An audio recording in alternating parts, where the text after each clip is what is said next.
Put the head guard on. It's time for a knowledge punch.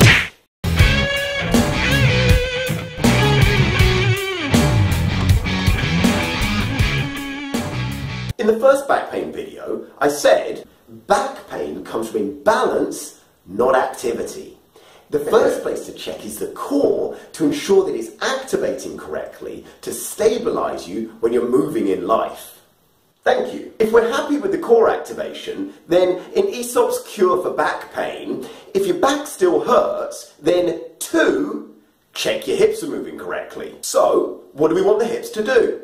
Science time. The hip is the description of a general area, the nickname for the coxal bone, and the name of the joint, which really complicates things. The hip bone then has different names for different parts, ilium, ischium and pubis, even though it's the same bone. One hip bone is then mirror imaged to create a left and right, which makes up your pelvic girdle. The hip area also includes a sacrum at the back, which is loosely connected to the ilium and loosely joined at the front. But these bones barely move. Whack and crack aside. When I say loosely, understand it's relative.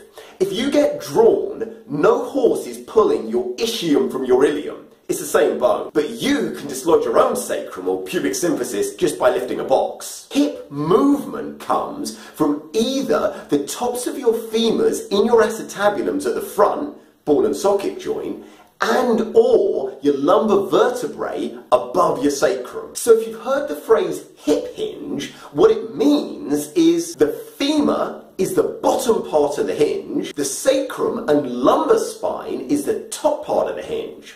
Sounds very efficient. So what's the problem? In the world of steel and machines, the strongest hinge will have 2 complete pieces that don't have any options to move, and you just hinge them in the middle. In body mechanics, the top 5 parts are lumbar vertebrae and the sacrum, all loosely connected to each other, which can all move. This design allows for mobility. Remember how in Batman Begins, his cowl was attached to his suit, so he had to do the back turn. In The Dark Knight, he wanted to be able to turn his head independently, because it'd make it easier backing out the driveway.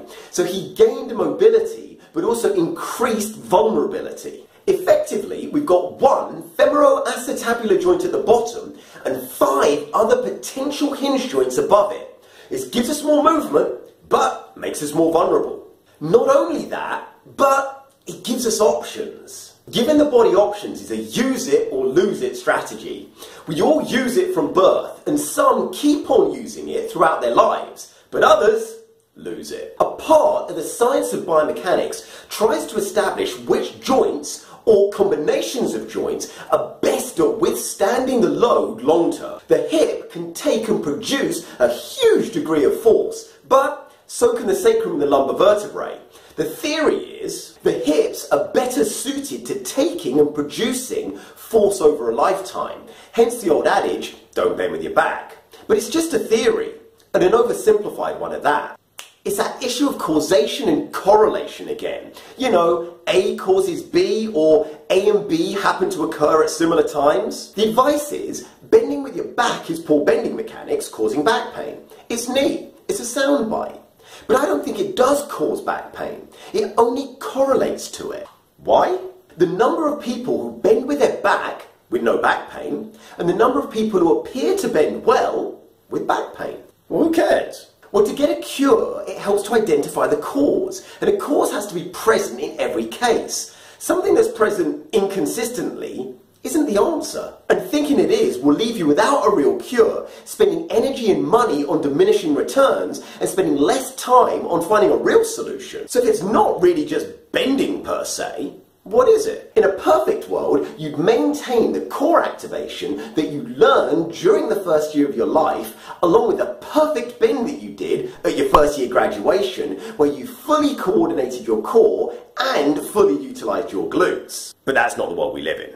All too often, by teenage, the core is uncoordinated and isn't functioning correctly, and then the person tries to lift relatively heavy things, suitcases, boxes, barbells. Regardless of whether they can bend properly or not, they end up with back problems in their 20s. And the reason is their core's dysfunctional, not necessarily their bending mechanics are poor. If your core's dysfunctional and you're bending with your back, then yeah, you can get back pain because you're using your stabilizer muscles as prime movers. So what's stabilizing the spine? Nothing.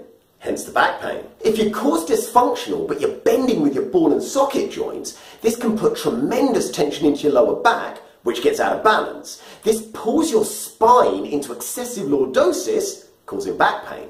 Now, the bending mechanics are correct, but the pain's still present. Now, these possible scenarios can just go on and on and on. In my deadlift video, I say everyone bends, so everyone should learn to bend correctly, i.e. deadlift. And that's true. But deadlift won't help your back pain unless you know that your core is functioning correctly. And like Marcellus Wallace says, we don't want to think, we want to know. Mental doggy bag time. The hip area gives a number of options of how to bend, and this variation has led people to identify it as a cause for back pain. I do think it correlates, but a factor that seems to be present every time in back pain is the imbalance of the core strength and/or endurance. If your core's dysfunctional, then solving that will help massively, even if you bend poorly. And once it's functioning well, you can move on to phase 2, which is optimizing hip movement. It's a 1-2 punch.